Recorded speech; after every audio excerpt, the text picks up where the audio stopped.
Series के starting में हम एक ओल्ड मैन को रिलैक्स करते हुए देखते हैं कि तभी उन पर कोई दूर से नजर रख रहा था और ये बंदा काफी ज्यादा चौकन्ना लग रहा था। इससे पहले कि ये अपने कदम फूंक फूंक कर और आगे बढ़ा था, वो ओल्ड मैन उसे टोकते हुए कहते हैं कि छोटे शैतान, और उन एल्डर के टोकने पर हमारा हीरो रुक जाता है। जी हाँ, यही हमारे सीरीज का हीरो है जिसका नाम जियांग बाई है। वो मास्टर के पास चुपके चुपके आकर उन्हें चौंकाने की कोशिश कर रहा था, लेकिन फेल हो गया। तभी उसके मास्टर के बुलाने पर वो उनके पास चला जाता है और मास्टर उसे याद दिलाते हैं कि क्या तुम्हें पता है आज कौन सा दिन है, लेकिन तुमने फिर भी दोपहर कर दिया आने में। तुम तभी वापस आते हो जब तुम्हारा दिल करता है, अपनी मर्जी से ही सारे काम करते हो।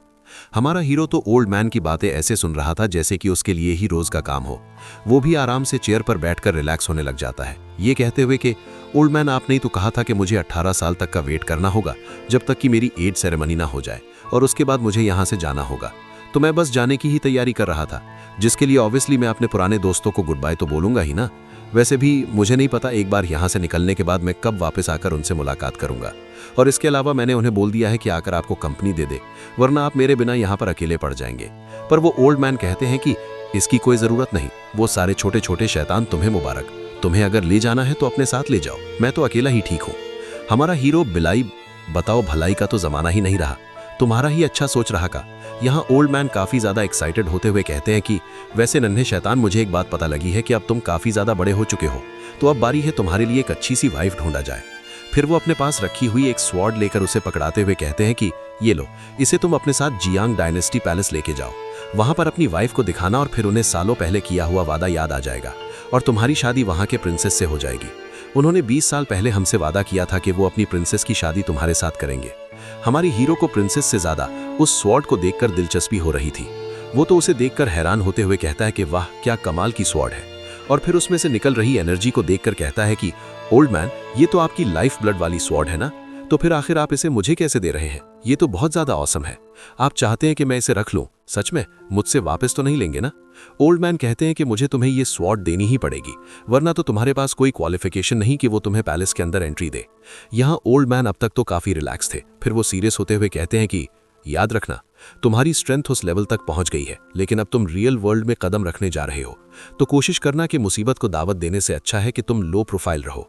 ज्यादा लोगों को तुम्हारे और तुम्हारी स्ट्रेंथ के बारे में ना पता लगे, इससे तुम बेकार के पचड़ों में पड़ने से बच जाओगे। और हाँ, लापरवाह होकर अपनी कल्टीवेशन को ढीले मत करना, उस पर अच्छे से फोकस करना। तुम्हारी प्रैक्टिस ही तुम्हारे आगे के लेवल को इंक्रीज करेगी, और इसके अलावा जितनी जल्दी हो सके उतनी जल्दी स्वॉर्ड गॉड रियाल पर ब्रेक थ्रू करके पहुंच जाओ और उस ग्लोरी को हासिल करो जो तुम्हारे मास्टर ने कभी हासिल किया था। अब तक हमारा हीरो काफी गौर से ओल्ड मैन की बातें सुन रहा था, लेकिन इस लाइन को सुनते ही वो काफी निराश होते हुए कहता है कि मैं इतने सालों से प्रैक्टिस कर रहा हूँ, अभी तक तो मैं स्वॉर्ड गॉड रियाल्म की शैडो तक को भी नहीं टच कर पाया। पता नहीं स्वॉर्ड गॉड रियाल्म पर कैसे पहुंचूंगा, लेकिन मैं हार तो नहीं मानने वाला। मतलब गिव अप करने वालों में से ये भी नहीं है। इसके बाद वो टॉपिक को चेंज करते हुए कहता है कि वैसे मास्टर, मुझे ये बताइए कि मेरी वाइफ से रिलेटेड आगे और क्या इन्फॉर्मेशन मिल सकती है? आपको अचानक से मेरी शादी का ख्याल कैसे आया? और इसके अलावा मैंने सुना है कि यहाँ से बाहर की लड़कियां बहुत ज्यादा खतरनाक हैं, बिल्कुल टाइगर जैसी। और इसके अलावा सबसे ज्यादा दहलाने वाली बात तो ये है कि आपने कभी मुझे बताया नहीं कि वो पार्टी, सामने वाली पार्टी एक प्रिंसेस है। इसका मतलब तो वो और ज्यादा खतरनाक होगी। ऐसे में मैं क्या वहाँ के प्रिंसेस को संभाल पाऊंगा? एल्डर उसकी बातों पर मुस्कुराते हुए हल्के से उसे समझाकर कहते हैं कि एक बार अगर तुम स्वॉर्ड गॉड रियान पर पहुंच जाओ ना, तो फिर क्या खतरनाक बाघ और क्या उसका छोटा बच्चा, कोई भी तुम्हारे आगे टिक नहीं पाएगा और तुम सभी को आराम से कंट्रोल कर लोगे। अब ये सब कुछ तुम्हारी एक स्वॉर्ड पर डिपेंड करता है। एल्डर की बातें सुनते हुए तो हमारा हीरो अभी भी आराम फरमा रहा था कि तभी एल्डर उसकी चेयर पर एक जोरदार लात मारकर उसे जमीन पर गिराते हुए कहते हैं कि बेवकूफ लड़के, तुम अभी तक यहाँ पर क्या कर रहे हो? जल्दी से अपना सामान उठाओ, यहाँ से निकलो, लेट हो रहे हो। ऐसा लग रहा है कि हमारे हीरो से ज्यादा उसके टीचर को जल्दी है उसे यहाँ से भगाने की। वो खुद को झाड़ते हुए कहता है कि आप सच में बहुत बुरे टीचर हैं।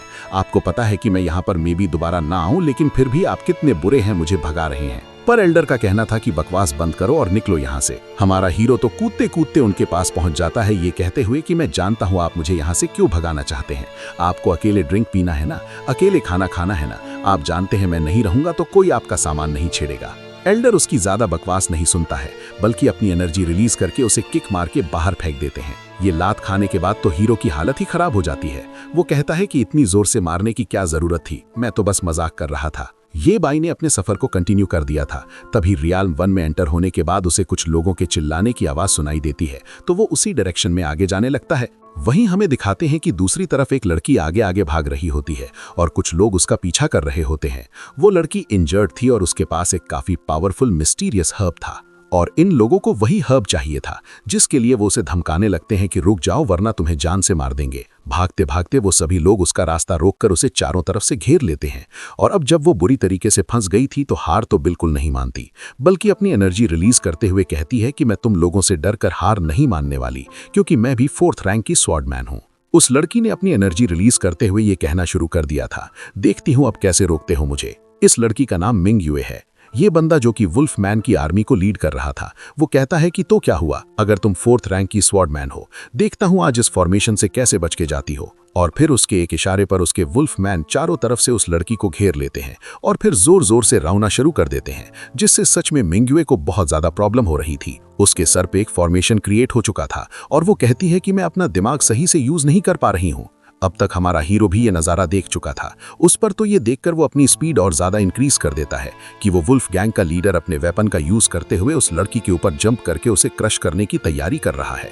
ये बाई वहां पहुंचने के बाद फटाफट से मिंग युए को पकड़कर साइड हट चुका था, जिससे ये अटैक वेस्ट हो जाता है। जिस अंदाज में ये बाई ने मिंग युए को बचाया था वो तो उससे फुल टू इम्प्रेस्ड हो चुकी थी। वहीं दूसरी तरफ हमारा ये बाय उन वेयरवुल्फ्स को डांटते हुए कहता है कि तुम्हारी हिम्मत कैसे हुई यहाँ मौजूद ह्यूमंस को बुली करने की, किस तरीके से तुम लोग अपनी पावर का शो ऑफ करोगे। पर उस लीडर को फर्क नहीं पड़ता। वो कहता है कि एक और मरने के लिए आ गया और फिर वो अपने गैंग से कहता है कि इसे भी उस लड़की के साथ मौत के घाट उतार दो और उसने अपना धनुष भी निकाल लिया था। जबकि दूसरी तरफ ये बाय मिंगवे के साथ वहां से भागने की तैयारी करने लगता है। तभी ये बंदा अपनी पावर का यूज करके एरो को शूट कर चुका था, जिसे ये बाय ने साइड हटके डॉज कर लिया था। अब ये बाय तो अपने मास्टर की बात मानते हुए इस पचड़े से पीछे हटने की कोशिश कर रहा था, लेकिन वो कहता है कि आज के लिए मुझे मास्टर के बनाए हुए रूल को साइड में करना होगा और तुम लोगों को सबक सिखाना ही पड़ेगा।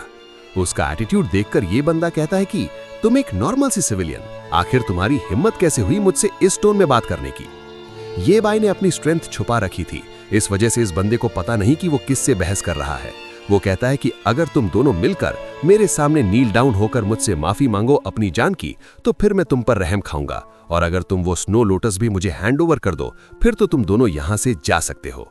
अब उसकी बातों से ये बाय को इतना पता लग जाता है कि इनके स्नो लोटस को चुराने वाली और कोई नहीं बल्कि उसके पास खड़ी हुई है। और अब वो बड़े गौर से इस खूबसूरत लड़की को देखते हुए कहता है कि वो तुम हो जिसने इनका स्नो लोटस चुराया। पर ये सब बोलते हुए उसे वो काफी ज्यादा सुंदर लग रही थी। यहाँ दूसरी तरफ मिंगवे को दिखाते हैं, जो कि आगे बढ़ते हुए यही सोच रही थी कि मैं इंजर्ड हूं और मैं अपनी इस मुसीबत में इस लड़के को नहीं घसीट सकती, जबकि इसने मेरी जान बचाई है। तो इस वजह से तो वो उस वेयरवुल्फ लॉर्ड से कहती है कि जैसा कि तुमने कहा, अगर मैं ये स्नो लोटस तुम्हें हैंड ओवर कर दूं तो क्या तुम हमें यहाँ से जाने दोगे। वो बंदा तो कहता है कि शायद तुमने मेरी बात पूरी तरह से सुनी नहीं, तुम्हें नील डाउन होकर मुझसे माफी भी मांगनी है। पर मिंगवे तो अलग ही तेवर थे। वो कहती है कि मुझसे नील डाउन कराकर माफी मांगना, तुम सिर्फ सपने देखो, क्योंकि मैं ये कभी नहीं करने वाली। तो इसका मतलब ये है कि मुझे तुम्हारे साथ ज्यादा पोलाइट होने की एक्टिंग करने की कोई जरूरत नहीं। और फिर वो वहीं खड़े खड़े उस फ्लावर को रिफाइन करती है और उसे खा जाती है। ये बाई भी ये देखकर हैरान था कि इस लड़की ने एक झटके में इस ब्लड फ्लावर को रिफाइन कर लिया। आज तक उसने ऐसा किसी को करते हुए नहीं देखा था। वहीं दूसरी तरफ जैसे ही मिंगवे इस फ्लावर को खाती है ना, उसकी एनर्जी काफी तेजी से बूस्टअप हो चुकी थी। अब इस प्रेशर की वजह से उन लोगों को दिक्कत तो काफी होती है, लेकिन वो वेयरवुल्फ कहता है कि आखिर तेरी हिम्मत कैसे हुई मेरे ही सामने मेरे ही फ्लावर को रिफाइन करके एब्जॉर्ब कर लिया। पर ये बाई भी लाइक, अरे यार ये नेचुरल चीज है, जिसके हाथ लगी उसने एब्जॉर्ब कर लिया, अपनी पावर बढ़ा ली। अगर तुम्हें चाहिए तो यहाँ पर और मौजूद है, तुम कोई दूसरा ले लो ना। अब उसकी बातों से तो इस बंदे का गुस्सा 7वें आसमान पर पहुंच जाता है। वो कहता है कि अभी तुझे सबक सिखाता हूँ, तेरी जबान तो कुछ ज्यादा ही चल रही है। और फिर वो तेजी से दौड़ते हुए हमारी ये बाई के ऊपर अपने वेपन से लगातार हिट देने की कोशिश करने लग जाता है, जिसे हमारे ये बाई ने बहुत ही आराम से डॉज कर लिया था। और अब तो वो भी अपनी स्वॉर्ड को निकालकर उसके साथ जमकर फाइट करने लगता है, जहां काफी देर तक दो हाथ करने के बाद हमारा हीरो उस बंदे पर जबरदस्त अटैक करता है, जिससे वहां पर तेज एनर्जी रिलीज होनी शुरू हो चुकी थी। मिंगवे भी इसका रिजल्ट देखने के लिए बेकरार थी, और वहीं देखने को मिलता है कि ये बाई ने उस बंदे को पीछे धकेल दिया। हाँ, ये बात अलग थी कि वो बंदा इंजर्ड नहीं हुआ, बल्कि वापस से फाइट करने के लिए तैयार हो गया। अब वो वेयरवुल्फ का लॉर्ड काफी पावरफुल अटैक प्रिपेयर करने लगा था हीरो को मारने के लिए, लेकिन ये बाई भी लाइक कि तुम मुझे रोक नहीं सकते। उसने तो अपनी स्वॉर्ड चलाकर उसके हाथ पे कट लगा दिया था, जिससे उसका वेपन उसके हाथ से छूट जाता है। और वो जो कि अब तक ये बाई को अंडर एस्टिमेट कर रहा था, वो कहता है कि ऐसा कैसे हो सकता है, ये लड़का कोई आम लड़का नहीं है, ये सच में पावरफुल है। वो अपने लीडर के घायल होने के बाद 2 चमचे आगे बढ़ते हुए हमारे ये बाई को इंजर्ड करने की कोशिश कर रहे थे, पर वो तो एक स्लैश लगाकर दोनों को ही एक बार में ढेर कर देता है, वो भी ये कहते हुए कि तुम लोग तो सच में बहुत स्लो हो यार। अब इस प्रेशर की वजह से वो लॉर्ड और भी बुरी तरीके से शेक करने लग गया था, लेकिन तभी उसकी हेल्प करने के लिए उसके गैंग में से और भी बहुत सारे पावरफुल मेंबर्स आ जाते हैं। वहीं दूसरी तरफ ये बाई मिंगवे से कहता है कि तुम जाकर रेस्ट करो, इन लोगों को मैं संभाल लूंगा, वैसे भी ये छोटे मोटे वेयरवुल्फ्स हैं। उसकी बात मानकर मिंगवे तो कल्टिविजन करने लग जाती है, लेकिन वो ये देखकर हैरान थी कि अब 4th लेवल के वेयरवुल्फ्स आ चुके हैं, जो कि पहले के मुकाबले बहुत ज्यादा ताकतवर हैं, और वो अपना ताकत शो करते हुए हमारे हीरो को धमकी भी दे देते हैं कि अब वो उसे क्रश करके रख देंगे। एक वुल्फ तो काफी तेजी से अपनी एनर्जी को रिलीज करके एक पावरफुल अटैक क्रिएट कर लेता है और उसे हमारे हीरो की तरफ थ्रो करने लग जाता है। जैसे ही वो वेयरवुल्फ हमारे हीरो के पास आता है, हमारा हीरो अपनी स्वॉर्ड से उसे ब्लॉक कर लेता है और उठाकर दूर पटक देता है। उसका ये अटैक सच में काफी ज्यादा जबरदस्त था। वो बुल तो उड़ते उड़ते काफी दूर जाकर गिर गया था। वहीं उसका कहना था कि मुझे लगा था मुझे थोड़ा एफर्ट लगाना पड़ेगा, पर ये तो एफर्टलेस ही हो गया। वहीं उसका ये कूल रूप देखने के बाद मिंग भी बहुत खुश हो जाती है, क्योंकि वो थोड़ा सा डर रही थी कि पता नहीं ये एयर वुल्फ हमारे हीरो को हरा दे या घायल कर दे। पर ये भाई तो स्वैग दिखाते हुए कहता है कि इनफ इज इनफ, अब अगर कोई मुझे फोर्स करेगा तो मुंह की खाएगा। ये भाई ने वहां पर मौजूद ऑलमोस्ट सभी वेयरवुल्फ्स को हरा दिया था, और ये देखने के बाद तो वो वुल्फ लॉर्ड डरते हुए पर चौड़कर कहता है कि आखिर तुम्हें पता है कि मैं कौन हूँ, मैं वेयरवुल्फ प्रिंस वुल्फ गॉड हूँ। उसकी बातें सुनकर ये भाई डरता नहीं है, बल्कि कहता है कि इंटरेस्टिंग, तुम एक प्रिंस हो, मुझे तो पता ही नहीं था। ये सुनकर वुल्फ लॉर्ड इतराते हुए कहता है कि इसीलिए तुम जैसे नॉर्मल ह्यूमन को मेरे आगे घुटने टेक कर मुझे ग्रीट करना चाहिए, हमें नोबल रिस्पेक्ट देनी चाहिए, क्योंकि तुम किसी भी एंगल से मेरे कंपैरिजन के नहीं हो। अगर मैं फाइट करने पे आया तो तुम्हें चुटकियों में हरा दूंगा। अब ये सारी बकवास सुन के ये बाई कहता है कि ठीक है, चलो तुम्हें थोड़ी सी रिस्पेक्ट शो कर देते हैं। ये बोलने के बाद वो अपनी एनर्जी रिलीज करता है और जमीन पर एक जबरदस्त स्लैश लगाता है। इससे पहले कि ये स्लैश उस वुल्फ गॉड को हिट हो पाता, वो अपनी सारी आर्मी लेकर वहां से 9-11 हो गया था। जो लोग बेहोश हो चुके थे वो भी अपनी जान बचाकर वहां से भाग जाते हैं, क्योंकि जरा सोचो, उनका प्रिंस ही उनकी जान बचाने के लिए वहां पर नहीं है तो वो क्या ही करेंगे। उन लोगों को वहां से जाता देखकर मिंगवे ये बाई से कहती है कि क्या तुम उन्हें जाने दोगे? यूं ही क्या हो अगर वो वापस आकर हमारे लिए और मुसीबत खड़ी कर दे? अगर वो यहाँ से अपनी जान बचाकर भागे हैं और पीछे से और बड़ी आर्मी लेकर आ जाते हैं तो फिर हम मुसीबत में पड़ जाएंगे ना। इसीलिए ये अच्छा मौका था, तुम्हें उन्हें नहीं जाने देना चाहिए था। वो ऑक्स ह्यूमंस के दुश्मन हैं, वो उनका भला नहीं सोच सकते। ये सभी बातें सुनकर ये बाय मिंगवे को शांत कराते हुए कहता है कि कोई बात नहीं, हम ह्यूमंस हैं, ऑक्स से अलग, और यही चीज हमें डिफरेंट बनाती है। इसके अलावा वो वुल्फ प्रिंस अगर हमारे लिए मुसीबत खड़ी करने आया तो मैं सबसे पहले उसे ही निपटा दूंगा, तो सारी आर्मी यहाँ से भाग जाएगी, तो तुम उसकी चिंता मत करो कि वो हमारे लिए मुसीबत खड़ी कर सकता है या नहीं। अब ये बाई की फाइट तो मिंगवे ने देख ली थी, तो उसे उस पर ट्रस्ट हो जाता है। वो कहती है कि चलो ये ज्यादा सीरियस नहीं हो रहा तो मुझे भी नहीं होना चाहिए, और वो उसकी बात मान जाती है। यहाँ सारी चीजें शांत होने के बाद ये बाई मिंगवे को बताता है कि तुम घायल हो गई हो, इस वजह से तुम्हारी ड्रेस फट गई है, अगर तुम्हारे पास कोई और है तो तुम्हें चेंज कर लेना चाहिए। अब ये देखकर कि उसकी ड्रेस फट गई है, उसकी बॉडी रिवील हो रही है, वो तो जोर से चिल्ला देती है कि बेशर्म, पहले नहीं बता सकते थे। अब इस पे हमारा हीरो क्या ही करता, लड़ते लड़ते थोड़ी ना बता देता कि तुम्हारी ड्रेस फटी है। अब मिंगवे कहती है कि मुझे चेंज करना है तो तुम जल्दी से अपनी आंखें बंद कर लो, और फिर वो नोटिस करती है कि वो एक आंख खोलकर चेक कर रहा है। शरारती तो ये भी कम नहीं है, ये बोलते हुए भी चुपके चुपके आंखें खोल रहे थे कि तुम्हें कौन देखना चाहता है। अब मिंगवे जैसे तैसे ये बाई को वहां से भगाती है ताकि वो पहरा देते रहे और कोई मिंगवे को ड्रेस चेंज करते हुए ना देख ले। वहीं दूसरी तरफ वो खुद ड्रेस चेंज करने चली जाती है। थोड़ी देर के बाद दोनों एक साथ अपने सफर को कंटिन्यू करते हैं, जहां सबसे पहले तो दोनों एक दूसरे को इंट्रोड्यूस करके अपना अपना नाम बताते हैं। मिंगवे बताती है कि वो जेड डायनेस्टी से है। ये बाई बताता है कि पहले तो उसे लगा था कि मिंगवे लोकल है, पर उसे अब हैरानी हो रही है ये जानने के बाद कि वो पैलेस से बिलोंग करती है। तभी अचानक से देखते ही मिंगवे की हालत खराब होनी शुरू हो चुकी थी। ये बाई उसे संभालते हुए कहता है कि क्या हुआ। वो बताती है कि जल्दी जल्दी में उस फ्लावर को खाने की वजह से वो उसे अच्छे से रिफाइन नहीं कर पाई, और इसी वजह से अब वो उसकी बॉडी पर हावी हो रहा है। पर तभी दोनों नोटिस करते हैं कि वो दोनों कुछ ज्यादा ही पास हैं और सिचुएशन काफी ज्यादा ऑकवर्ड हो जाती है।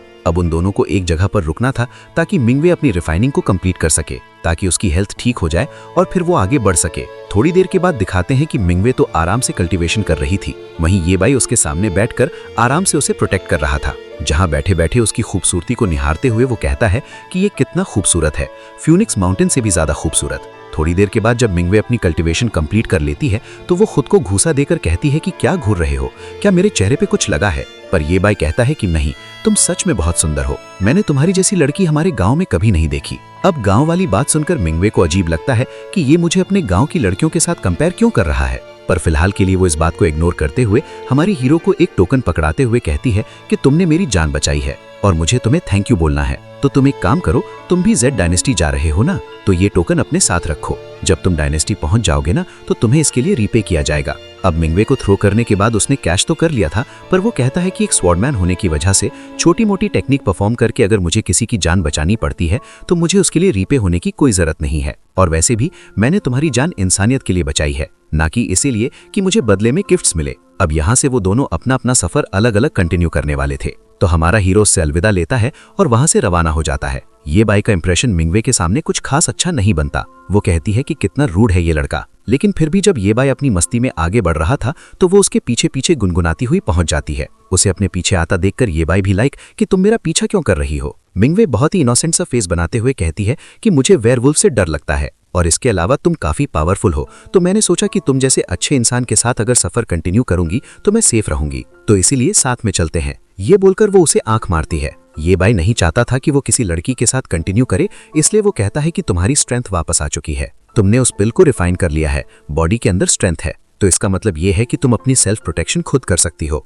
तो इसीलिए अलग रास्ते से जाओ। ये बोलकर आगे निकल जाता है और वो बहुत ही क्यूट सा फेस बनाकर कहती है, तुम जैसा एक स्ट्रॉन्ग जेंटलमैन मुझ जैसी एक वीक लड़की को रास्ते में ऐसे अकेला छोड़कर कैसे जा सकता है? तुम्हें तो मुझे प्रोटेक्ट करना चाहिए, वरना कोई भी आकर मुझे हर्ट कर सकता है। ये बाई भी लाइक मैं अभी 18 साल का हूँ, आदमी बनने में अभी मुझे कुछ साल और बाकी हैं। उसकी बातें सुनकर मिंगवे को गुस्सा तो काफी आता है, लेकिन वो इस गुस्से के घूंट को पीते हुए कहती है कि कोई बात नहीं, मैं फिर भी तुम्हें फॉलो करूंगी। यहाँ रास्ते भर वो उसका दिमाग खाती रहती है। जहाँ वो उसे सवाल कर रही थी कि तुम यहाँ के लोकल हो ना, फिर तो तुम्हें पता होगा कि मुझे नॉर्मल ग्रास अब्सॉर्ब करने के लिए कहाँ से मिलेंगे। पहले तो ये बाई कोई रिस्पॉन्स नहीं देता, लेकिन थोड़ी देर के बाद मुंह बनाते हुए कहता है कि तुमने अभी अभी एक प्लांट रिफाइन किया है, ज्यादा यूज करोगी तो फट जाओगी। मिंगवे कहती है कि मैं मेरे लिए थोड़ी ना मांग रही, वो तो मुझे अपने फादर, और फिर बोलते बोलते चुप होते हुए कहती है मुझे उन्हें गिफ्ट देना है। ये बाई को भी ये सुनकर लगता है कि मिंगवे कितनी अच्छी डॉटर है, अपने फादर के बारे में इतना सोचती है। वहीं दूसरी तरफ हम एक कमांडर और उसकी बड़ी सी सेना को जंगल की तरफ आगे बढ़ते हुए देखते हैं कि तभी एक सोल्जर तेजी से कमांडर के पास आता है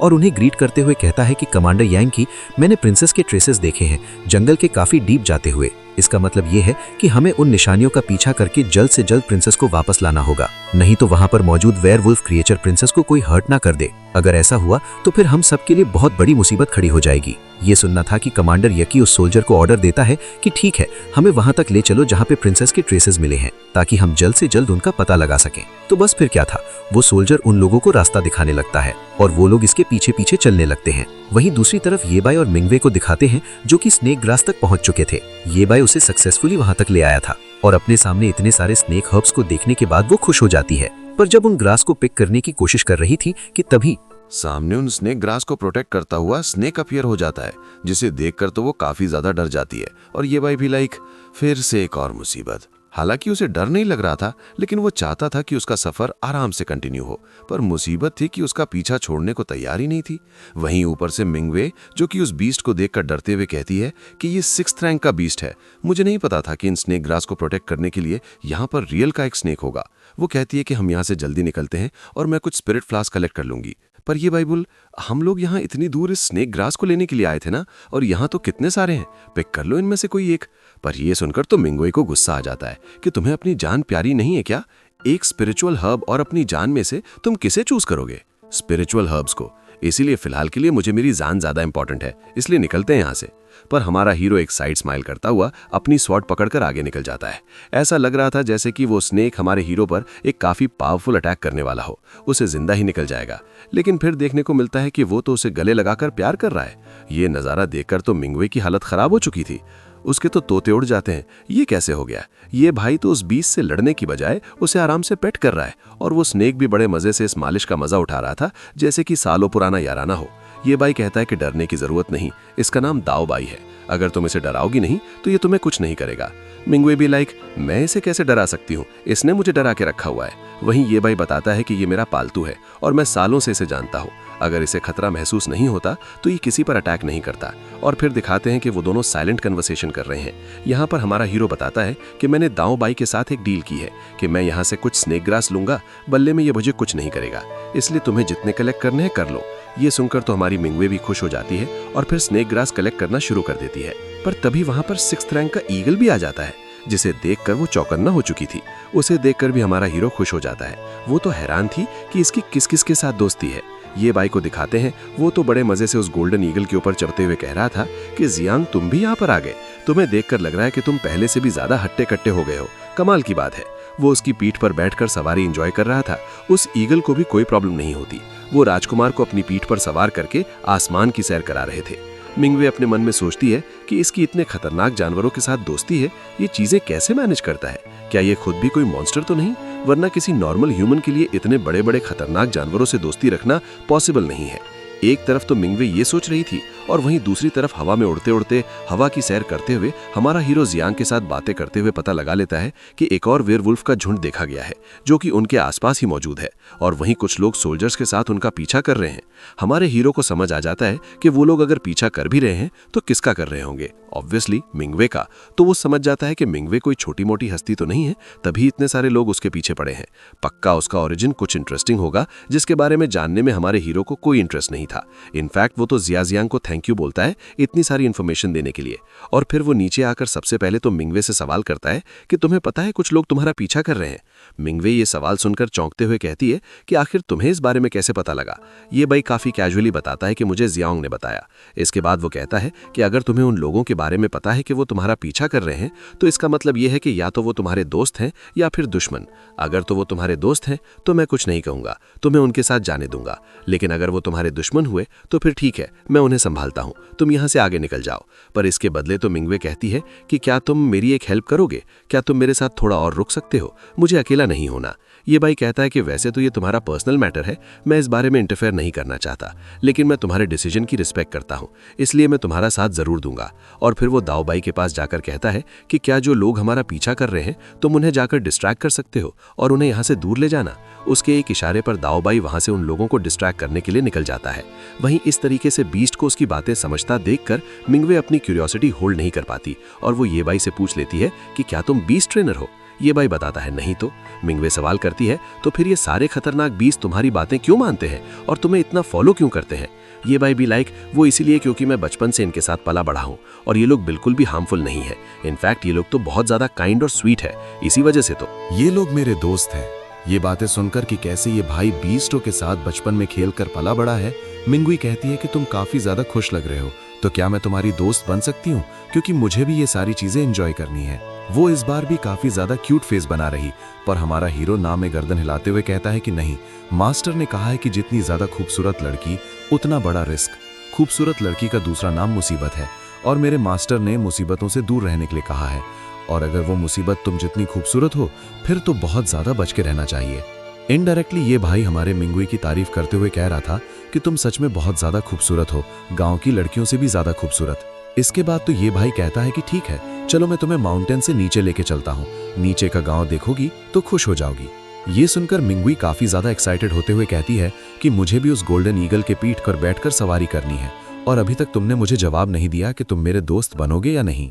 एक पल में मिंगवे को क्यूट और रूड बनता देखकर हमारा ये भाई भी लाइक, तुम लड़की हो, कितनी जल्दी मूड चेंज करती हो, और वैसे भी तुम जब गुस्से में अपना मुंह फुलाती हो ना तो तुम्हारा चेहरा जियाजियाम जैसा हो जाता है। अब मिंगवे फिर से कंफ्यूज कि अब ये जियासियांग कौन है। वो बताता है कि हमारे गांव की शेरनी, उसके तो बच्चे भी हैं और वो काफी गोलू मोलू है। पहले तो मिंगवे को कुछ समझ नहीं आता, और जब ये भाई आगे निकल जाता है तब उसे पता लगता है कि उसने उसका मजाक उड़ाया, उसे मोटी शेरनी कहा। वो कहती है कि तुम्हारी हिम्मत कैसे हुई मुझे ऐसा कहने की, और फिर वो उसे मारने के लिए उसके पीछे दौड़ने लगती है। मतलब फाइनली दोनों की दोस्ती हो गई। अब इसके बाद तो वो दोनों मिलकर ही जियाजियांग की पीठ पर बैठकर सवारी कर रहे थे, जहां उस सवारी को एंजॉय करते हुए मिंगवे तो बच्चों की तरह चीयर अप कर रही थी, और उसे इस तरीके से जोर जोर से चिल्लाता देखकर ये डांटते हुए कहता है कि अरे धीरे यार, तुम लड़की हो, तुम्हें थोड़ा सा पोलाइट नहीं होना चाहिए। वो तो किसी छोटे बच्चे की तरह मुंह चढ़ाते हुए कहती है कि नहीं, बिल्कुल नहीं, मैं तो और शोर मचाऊंगी। वैसे भी मैंने इस तरीके का एक्सपीरियंस पहली बार एक्सपीरियंस किया और मुझे बहुत मजा आ रहा है। उसकी हरकतों पे तो ये भाई अपना सर पकड़ लेता है कि इसका कुछ नहीं हो सकता। कुछ देर हवा की सैर करने के बाद फाइनली वो दोनों माउंटेन से नीचे आ जाते हैं। जहां पर मिंगवे को रेस्ट करने का बोलकर ये बाई कहता है कि मैं तुम्हारे लिए पानी लेकर आता हूं और तुम यहीं इंतजार करना। वो आराम से बैठ जाती है और हमारा ये बाई उसके लिए पानी ले रहा था। तो वो कहती है कि ये लड़का तो सच में बहुत अच्छा है और वो खुद से उसका नाम जिया बाई रख देती है। हमारी प्रिंसेस मिंगवे को हमारा दोस्त ये बाई बहुत पसंद आया, तो जब वो उसके पास आकर बैठता है वो उसे जिया बाई नाम से छेड़ने लगती है। वो कहता है कि मेरा नाम ये बाई है, तो फिर तुम जिया बाई क्यों कह रही हो? मिंगवे का कहना था कि तुमने अपने फ्लाइंग पेट का नाम जियाओजियांग रखा है और अपने स्नेक पेट का नाम दाबाई रखा है, और मैंने दोनों का नाम मिक्स करके जिया बाई बना दिया और मुझे तुम पर यही नाम सूट करता है, इसलिए मैं तो यही बोलूंगी। उसके जिद्दी नेचर को देखने के बाद ये बाई कहता है कि तुम कितनी ज्यादा डोमिनेटिंग हो। मैं तो सोच रहा हूँ कि उस बंदे का क्या होगा जिसकी तुम वाइफ बनोगी, तुम तो उसका जीना हराम करके रख दोगी। वैसे गुड न्यूज ये है कि मुझे भी एक वाइफ मिलने वाली है, वो भी तब जब मैं स्वॉर्ड गॉड रियान को प्रैक्टिस कर लूंगा। और वैसे भी अभी मुझे कल्टीवेशन पे ध्यान देना चाहिए और उसके मुझे बहुत सारे टाइम की जरूरत है। जब वो इस बारे में मिंगवे को बता रहा था तो आगे बात करने से पहले ही वहां पर जोर जोर से चिल्लाते हुए जियाओजियांग की एंट्री हो जाती है। उसकी चीख से ही हमारे हीरो को पता लग गया था कि दाब मुसीबत में है, यानी कि वो उन सोल्जर्स को रोकने में सक्सेसफुल नहीं हो पाया। इसीलिए वो दोनों फिर से फटाफट जियाओजियांग के पीठ पर चढ़ जाते हैं ताकि वो उन लोगों को दाब तक लेकर जाए। रास्ते में हमारी हीरोइन मिंगवे से पूछती है कि क्या हुआ है दाब को। वो कहता है कि एग्जैक्टली मुझे भी नहीं पता, लेकिन वो किसी बड़ी मुसीबत में है। यहाँ दूसरी तरफ दिखाते हैं कि दाब को चारों तरफ से सोल्जर्स ने घेर के रखा हुआ था। यहाँ कमांडर यांकी की बातों से पता लगता है कि बार बार दाब उनका रास्ता रोक रहा है, जिससे वो सभी लोग काफी ज्यादा फ्रस्ट्रेट हो चुके हैं। और अब कमांडर बाकी सभी सोल्जर्स को ऑर्डर देता है कि एक साथ इस पर हमला करके इसे जान से मार दो। वैसे भी आज इस स्नेक ने हमें बहुत ज्यादा परेशान किया है। वैसे भी इस तरीके से पॉइजनस क्रीचर का हमारे आसपास घूमना किसी के लिए भी अच्छा नहीं है। और फिर उसके पास मौजूद एक शैडो सोल्जर वो उसे ऑर्डर देता है और कहता है कि तुम्हें पता है ना क्या करना है, इसको यही खत्म कर दो। ऑर्डर मिलने पर वो शैडो पर्सन तेजी से आगे बढ़ते हुए जबरदस्त स्लैशेस लगाना शुरू कर चुका था। बदले में दाब भी उस पर अटैक कर रहा था, पर लगता है कि ये शैडो पर्सन हमारे दाब से ज्यादा पावरफुल है, इसलिए वो आसानी से उस पर ओवरकम कर ले रहा है। इससे पहले कि वो उसे ज्यादा नुकसान पहुंचा पाता, वहां पर हमारे हीरो की एंट्री हो जाती है, जो पहले तो उन्हें चिल्लाकर रोकने को कहता है और फिर हवा से ही एक जबरदस्त स्लैश उनके ऊपर रिलीज कर देता है। इस स्लैश की वजह से वो शैडो सोल्जर थोड़ी देर के लिए डिस्ट्रैक्ट हो गया था। वहीं दूसरी तरफ इस कमांडर यांकी की जान तो ये देखकर खौल रही थी कि इस लड़के ने प्रिंसेस का हाथ पकड़ा हुआ है। आखिर इसकी हिम्मत कैसे हुई? ये मरना चाहता है क्या? वो तो सीधा सीधा हमारे ये बाई को धमकी देना शुरू कर चुका था कि प्रिंसेस का हाथ छोड़, नहीं तो यही दफन कर दूंगा।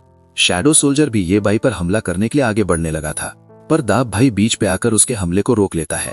और वहीं दूसरी तरफ तभी मिंगवे ऑर्डर देती है कि ये सब कुछ यहीं बंद करो।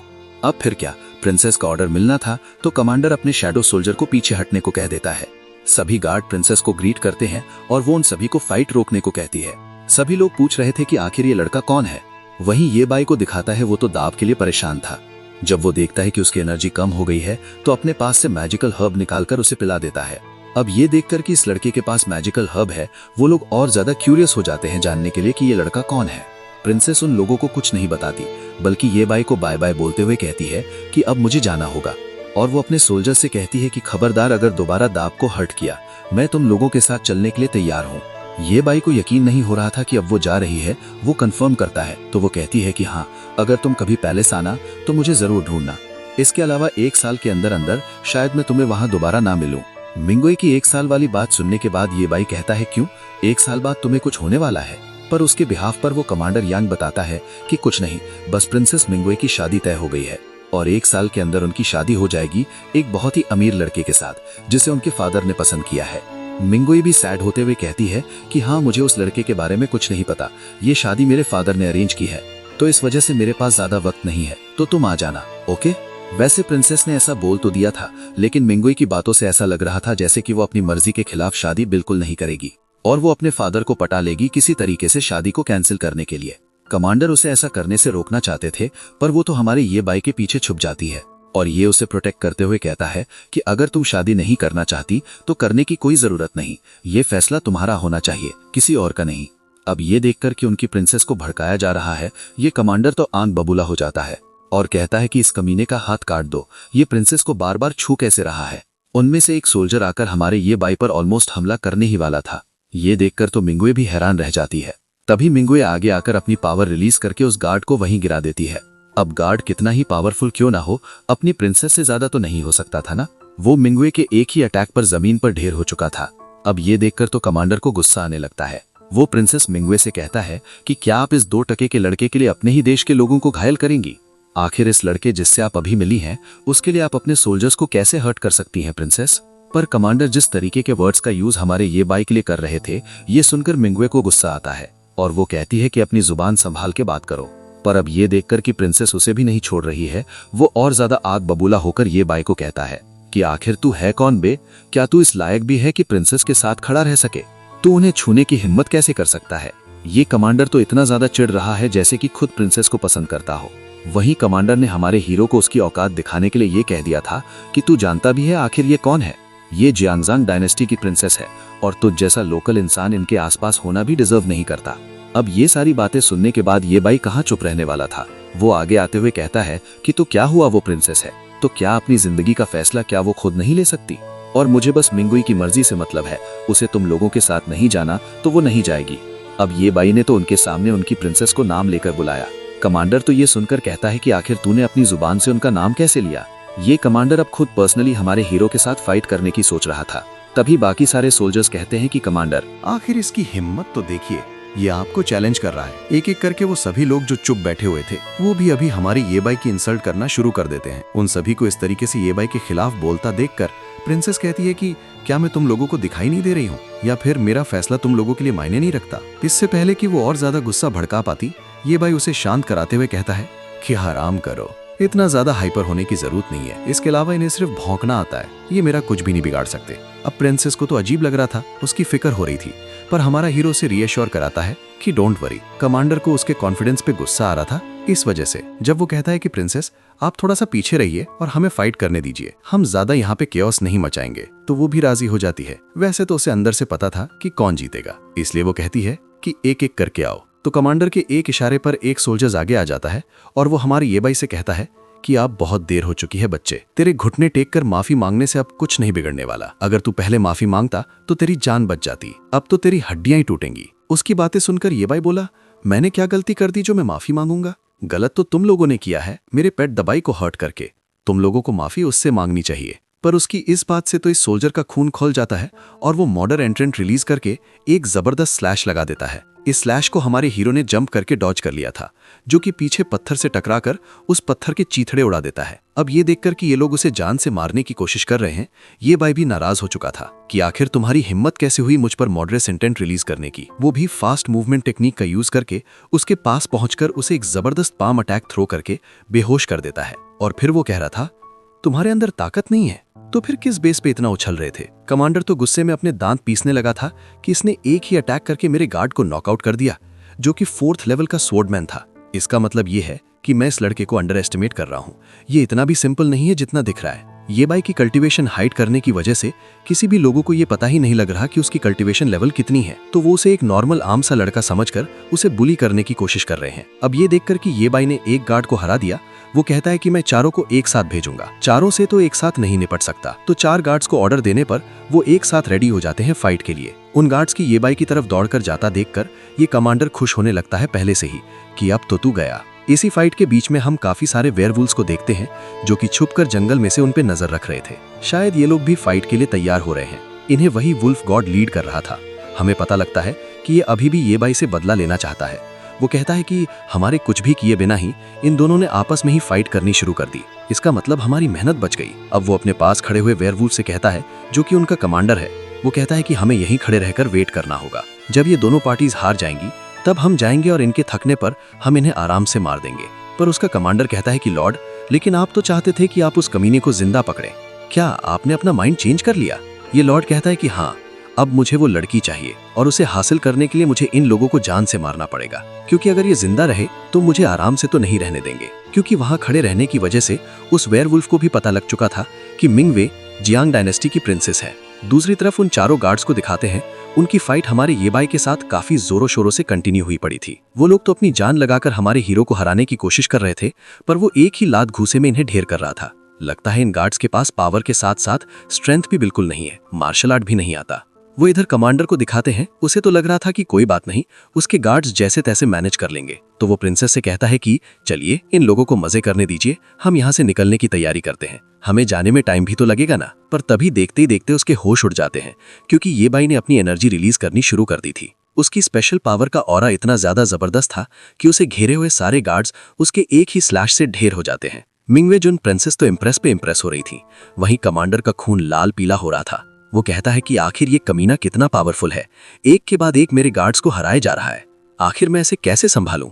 कमांडर के चेहरे का रिएक्शन देखकर प्रिंसेस को भी हंसी आ रही थी। वो कहती है, आपने सही कहा, ये लोग बहुत मजे कर रहे हैं, हमें चलना चाहिए। पर ये भाई उन्हें रोकते हुए कहता है कि ये शैडो गार्ड यहाँ से नहीं जाएगा, मुझे इसके साथ कुछ हिसाब करना है, क्योंकि यही वो पर्सन है ना जिसने दाई को हर्ट किया था। हमारी ये बाई को किसी चीज से मतलब नहीं है, उसे बस दबाई के सामने इन लोगों की अपॉलॉजी चाहिए। अब ये देखकर कि ये बाई शैडो गार्ड को चैलेंज कर रहा है, प्रिंसेस परेशान होते हुए कहती है कि ज्यादा इंपल्सिव मत बनो, ये शैडो गार्ड असल में सबसे ज्यादा पावरफुल 6th रैंक का स्वॉर्डमैन है।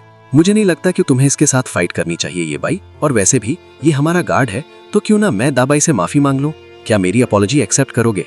पर ये बाई उस तरीके का इंसान नहीं कि किसी और की गलती की सजा किसी और को दे। वो कहता है कि अगर गलती इसने की है तो कोई और इसकी रिस्पॉन्सिबिलिटी क्यों ले, ये खुद माफी मांगेगा, मुझे तो बस सिर्फ इस शैडो गार्ड की अपॉलॉजी एक्सेप्ट चाहिए। अब ये सुनकर तो कमांडर के दिमाग में काफी बुरा ख्याल आता है। वो सोचता है कि क्यों ना शैडो गार्ड के हाथों से इस लड़के को मरवा दे। तो वो शैडो गार्ड को ऑर्डर करते हुए कहता है कि जाओ, अगर ये लड़का तुमसे माफी मंगवाना चाहता है तो माफी मांग लो। ये सुनकर पीछे मौजूद सारे गार्ड्स जोर जोर से हंसने लगते हैं और शैडो गार्ड भी आगे आते हुए कहता है कि अगर तुझे मुझसे माफी मंगवानी है ना, तो पहले तुझे साबित करना होगा कि तू मेरे से ऊपर है।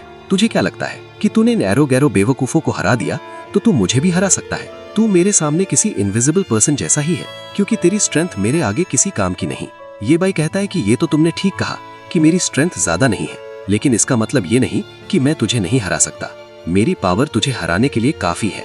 ये शैडो गार्ड हमारे हीरो से उम्र में बड़ा था। वो कहता है कि इतनी उम्र और इतनी बड़ी बड़ी बातें, पहले तो तू मेरा ये अटैक रोक कर दिखा, क्योंकि इस शैडो गार्ड को लग रहा था कि वो एक ही अटैक में हमारे हीरो को बड़े आराम से हरा देगा। तो वो अपनी एनर्जी रिलीज करते हुए मल्टीपल स्नैशेस लगा देता है। बोला तो इसने एक अटैक का था, लेकिन करता जा रहा है। और जब शैडो गार्ड की इस टेक्निक को हमारी प्रिंसेस यूज करता हुआ देखती है तो वो कहती है कि शैडो ये तब यूज करता है जब वो लोगों को मारना चाहता हो। तो क्या वो ये बाई को जान से मारने वाला है? पर ये बाई भी अपने स्नेक स्वॉर्ड स्किल्स का यूज करके उन सारे स्लैशेस को काउंटर कर चुका था। और फिर जब वो अपने पाइथन स्पिरिचुअल टेक्निक का यूज करता है तो एक काफी तेज स्नेक स्पिरिट आकर उसके हाथ पर अटैक करती है, जिससे उस शैडो के हाथ से उसकी स्वॉर्ड छोड़कर नीचे गिर जाती है। वो तो अपना हाथ पकड़कर ही जमीन पर बैठ गया था। शैडो गार्ड को इस तरीके से अपना हाथ पकड़कर कराहता देखकर सभी गार्ड्स कहते हैं कि क्या इस लड़के ने शैडो गार्ड को हरा दिया? क्या उस लड़के की स्वॉर्डमैनशिप हमारे शैडो सामा से बेहतर है? उस पर दूसरा वाला गार्ड कहता है कि मैंने तो उसके ऑरा को सेंस किया था, मुझे तो उसका ऑरा इतना पावरफुल नहीं लगा, तो फिर ये कैसे पॉसिबल है कि उसने 6th रैंक के शैडो गार्ड को हरा दिया हो, वो भी सिर्फ अपनी एक पावरफुल टेक्निक का यूज करके, जो कि उसके हिसाब से देखकर लग रहा था कि उसके लिए नॉर्मल बात हो। हमें दिखाते हैं कि हमारे हीरो ने तो ब्लड इंटेंट का यूज किया भी नहीं था, उसने तो अपनी नॉर्मल लकड़ी की स्वॉर्ड का यूज किया था, क्योंकि उसके मास्टर ने उसे सिखाया था कि किसी को भी जान से मारने की कोई जरूरत नहीं, अगर बात तुम्हारा अटैक उसे नॉर्मल तरीके से हरा दे तो। और ये बाई ने अपने मास्टर की बातों को बखूबी फॉलो किया। वो चाहता तो अपनी नॉर्मल स्वॉर्ड से अटैक करके उस बंदे को जान से मार सकता था, पर उसने सिर्फ उसे हर्ट किया ये शो करने के लिए कि उसके पास स्ट्रेंथ है, लेकिन वो यूज नहीं कर रहा है, उसके पीछे रीजन है। दूसरी तरफ दिखाते हैं कि वो शैडो गार्ड अब भी नहीं रुकने वाला था, वो फिर से हमला करने के लिए ये बाई की तरफ बढ़ने लगता है। तो ये बाई भी अपनी स्वॉर्ड निकालकर लग जाता है दो हाथ करने के लिए, जहां फिर से जबरदस्त फाइट के बाद ये बंदा फिर से हार चुका था। हमारा हीरो तो सिर्फ नॉर्मल सी लकड़ी की स्वॉर्ड के साथ ही फाइट करके उसे बहुत ही आराम से हरा देता है। और फिर वो उसे कहता है कि अब भी दाई को माफी मांग लो, टाइम है, मैं माफ कर दूंगा। पर ये बंदा कहता है कि ये इम्पॉसिबल है, और फिर लग जाता है अपनी क्लोन टेक्निक का यूज करके चारों तरफ से हमारे हीरो पर हमला करने। पर इस टेक्निक को ये बाई पहले ही भांप चुका था, इसलिए स्वॉर्ड लेकर सीधा उसके कंधे पर घुसा देता है। अभी तक भी ये बाई ने उस पर जानलेवा हमला नहीं किया, बल्कि वो उसे छोटा मोटा घाव देकर ही समझाने की कोशिश कर रहा है। शैडो गार्ड को समझ नहीं आता कि हमारे हीरो ने इतने सारे क्लोन्स को कैसे डिस्ट्रॉय कैसे कर दिया, आखिर उसे उसकी क्लोन टेक्निक नजर कैसे आई। पर ये बाई उसे जवाब दिए बिना ही अपनी स्वॉर्ड को इतनी जोर से खींचता है ना कि वो वापस से नीचे गिर जाता है। वहीं दूसरी तरफ पेड़ के पीछे से जहां से ये वेयरवुल्फ कमांडर उनकी फाइट को ऑब्जर्व कर रहा था, वो कहता है कि लॉर्ड, ये बंदा तो बहुत ज्यादा पावरफुल है, आपको नहीं लगता हमें वापस चलना चाहिए? पर इस बंदे की अकल अभी भी ठिकाने नहीं आई है। वो कहता है कि जब तक कि मैं वेयरवुल्फ में ट्रांसफॉर्म नहीं हो जाता, तुम जानते हो मैं इसे आराम से संभाल सकता हूँ।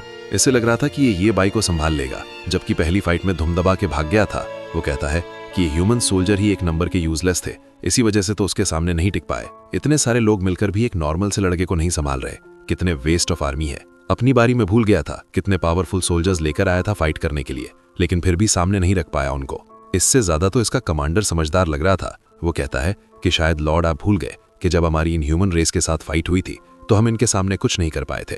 ये बंदा कुछ भी बर्दाश्त कर सकता था, लेकिन अपने ईगो पर सवाल उठता देखकर वो कहता है कि बकवास बंद करो, अगर एक और लफ्ज भी बोला ना तो यहां से धक्के मार के भेज दूंगा वापस। और इसके अलावा तुम्हें अपना ज्यादा बेवकूफ वाला दिमाग दौड़ाने की जरूरत नहीं है। पर यह चीज उसने शायद कुछ ज्यादा ही जोर से बोल दी थी, क्योंकि ये आवाज कमांडर के कानों तक पहुंच जाती है और वो भी चौकन्ना हो जाता है। उल्टा वो तो इन वेयरवुल्व्स को हमारे ये बाई के साथ कनेक्ट करते हुए कहता है कि लड़के, अब भी वक्त है, बता दे अपनी सच्चाई, कौन है तू और तू प्रिंसेस के पीछे क्यों पड़ा है।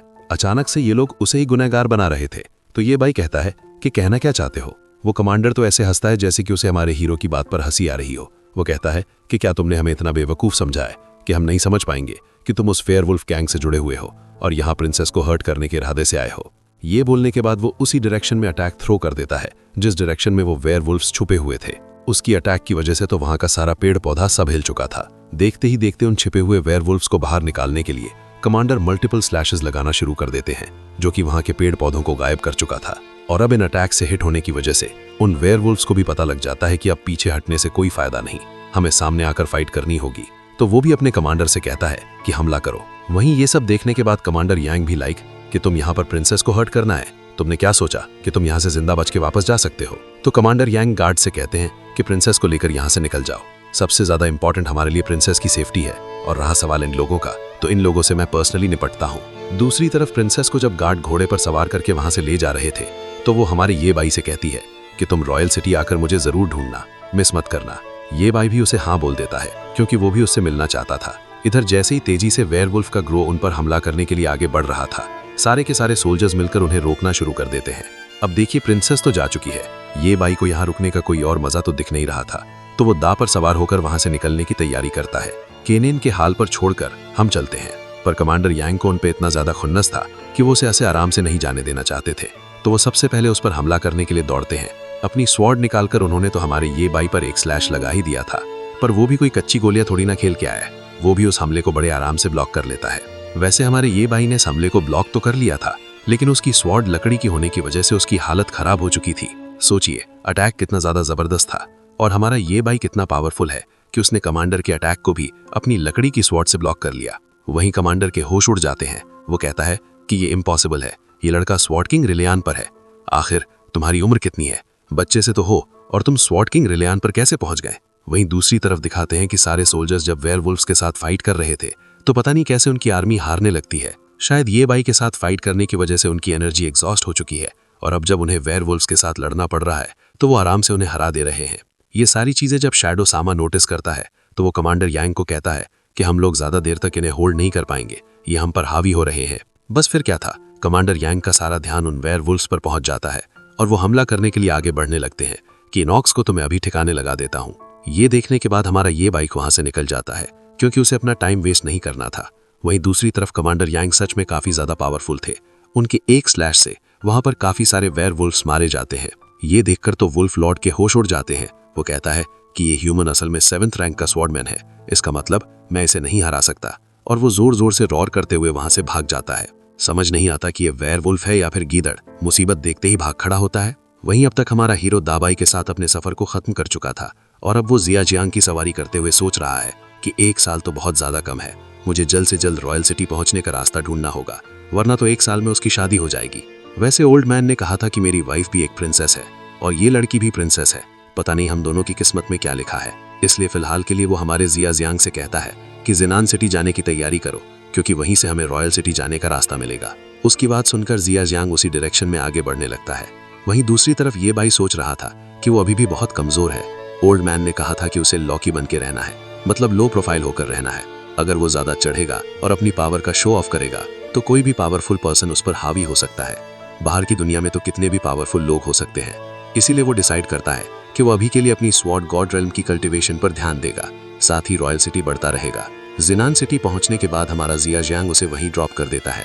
जहां आगे बढ़ने पर हमारे हीरो को एंट्रेंस गेट पर कुछ गार्ड नजर आते हैं जो कि एक बंदे को बुरी तरीके से पीट रहे थे, ये कहते हुए कि तुम्हें इस सिटी के अंदर एंटर होने के लिए एंट्रेंस फीस देनी होगी, और इसके अलावा तुम्हारी हिम्मत कैसे हुई मेरे आर्मर पर दाग लगाने के लिए?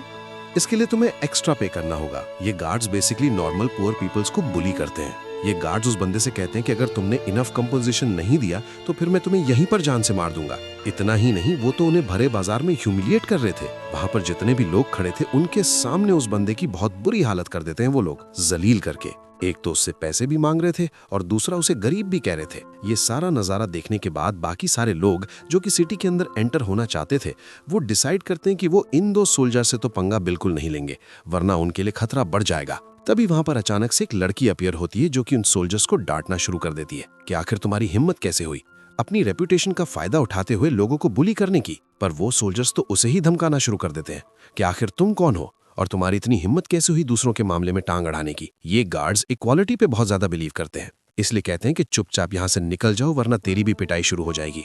दूसरा वाला गार्ड तो लगता है बहुत ही ज्यादा क्रूअल है। वो कहता है कि इससे बातें क्यों करना, चुपचाप इसे भी जमीन पर पटक कर पीटते हैं। अपने आप इसकी फैमिली सामने आकर इसके लिए भी पे करेगी। वैसे उनकी बातें तो बहुत ज्यादा खतरनाक लग रही थी, पर ये लड़की बहुत ज्यादा बोल्ड है। कहती है कि मैं तुम लोगों से नहीं डरती, तुम जैसे बुरे लोगों को मुझे सबक सिखाना आता है। ये बोलने के बाद अपनी उंगलियां चटकाना शुरू कर देती है। इससे पहले कि ये लड़की अपने खतरनाक लुक के साथ खतरनाक अटैक कर पाती, तभी हमारा हीरो आकर उसे रोक देता है, ये कहकर कि माफ कीजिए सोल्जर्स, वो मेरे अंकल हैं जो आपके पांव के नीचे हैं, और ये मेरी सिस्टर है। ये दोनों ही कंट्री पीपल हैं।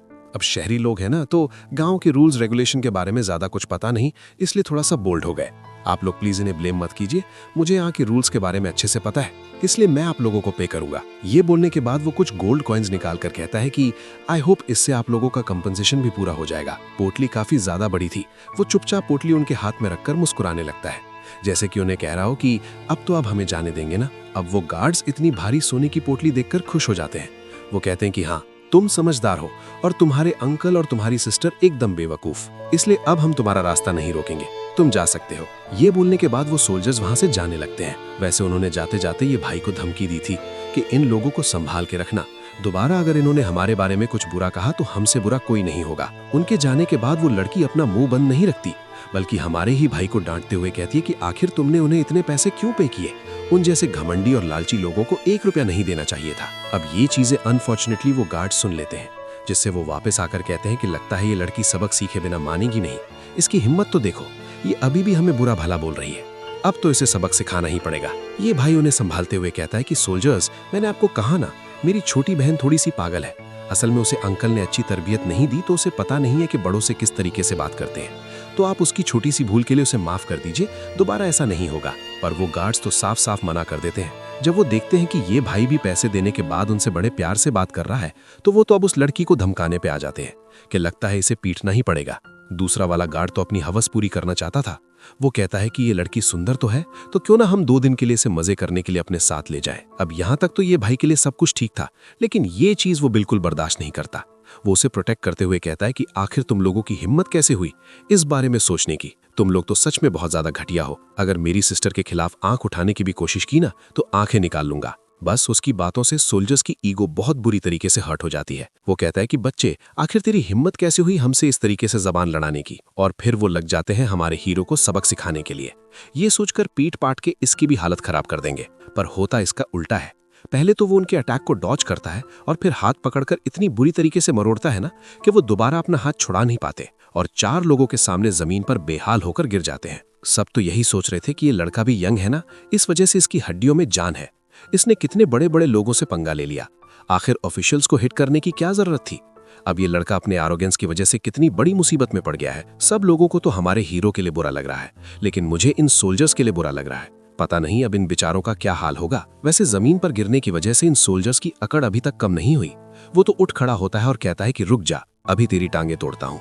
अब तक वहां पर और भी सोल्जर्स आ गए, तो ये सोल्जर उन्हें हमला करने के लिए कहता है, ये बोलते हुए कि इसे सबक सिखाओ, मारो और सिटी वॉल पर टांग दो, ताकि आने जाने वाले लोगों को पता लगे कि ऑफिशियल से पंगा लेने का क्या अंजाम होता है। उन सोल्जर्स को अपनी तरफ आगे बढ़ता देखकर हमारे हीरो को तो सिर्फ एक ही चीज की परेशानी थी, और वो ये कि ओल्ड मैन ने कहा था कि लो प्रोफाइल रहो। अगर ऐसी हरकतें रहीं तो कैसे रहूंगा लो प्रोफाइल। वो तो कहता है कि क्या तुम लोग मुझे चैन से नहीं जीने दे सकते। मैं नहीं चाहता कि मैं अपनी पावर तुम लोगों पर यूज करूं, लेकिन अब करना पड़ेगा। और फिर वो अपनी स्पिरिचुअल पावर रिलीज करता है, उन दोनों सोल्जर्स पर फोकस करता है और दूर से ही टारगेट करके अटैक कर देता है। वो लोग वहीं खड़े खड़े ढेर हो जाते हैं। दिखा दें कि उनके ढेर होने के बाद जो सोल्जर इन्हें टांग कर सिटी वॉल पर लटकाने की बात कर रहा था वो ऐसे दुम दबा के भागता है जैसे कि उसने शेर देख लिया हो। वहां मौजूद गांव वाले भी हक्के बक्के रह गए थे और वो ये लड़की कहती है कि ब्रदर आप तो सच में औसम है। हमारा हीरो उस लड़की का हाथ पकड़ता है और कहता है यहाँ ज्यादा देर खड़े मत रहो वरना मुसीबत खड़ी हो जाएगी, और फिर लेकर उसे अंदर भाग जाता है सिटी के अंदर। अब जिस सोल्जर्स की उसने पिटाई लगाई थी उनमें से एक खड़ा होते हुए कहता है कि अरे इसे पकड़ो ये भाग रहा है। फिर क्या, सारे के सारे सोल्जर्स इकट्ठे होते हैं और उनका पीछा करना शुरू कर देते हैं। पर ये भाई बहुत ज्यादा स्मार्ट था। वो बॉल के पीछे छुपकर उन सोल्जर्स को डिस्ट्रैक्ट कर देता है और फिर फटाफट से एक रेस्टोरेंट के अंदर घुस जाता है। बेचारे वो सोल्जर्स तो उसे ढूंढते ही रह जाते हैं कि कहाँ चला गया, नजर क्यों नहीं आ रहा। अब रेस्टोरेंट के अंदर जाने के बाद हमारा ये भाई तो मस्त पेट पूजा करने वाला था, क्योंकि इतनी फाइट और लंबी जर्नी तय करने की वजह से उसे तो बहुत भयंकर भूख लग गई है। वहीं उसे चुपके चुपके उन सोल्जर से भागता देखकर ये लड़की कहती कि बड़े भैया आप तो बहुत ज्यादा स्ट्रांग हैं, तो फिर आप उनसे बच के भाग क्यों रहे?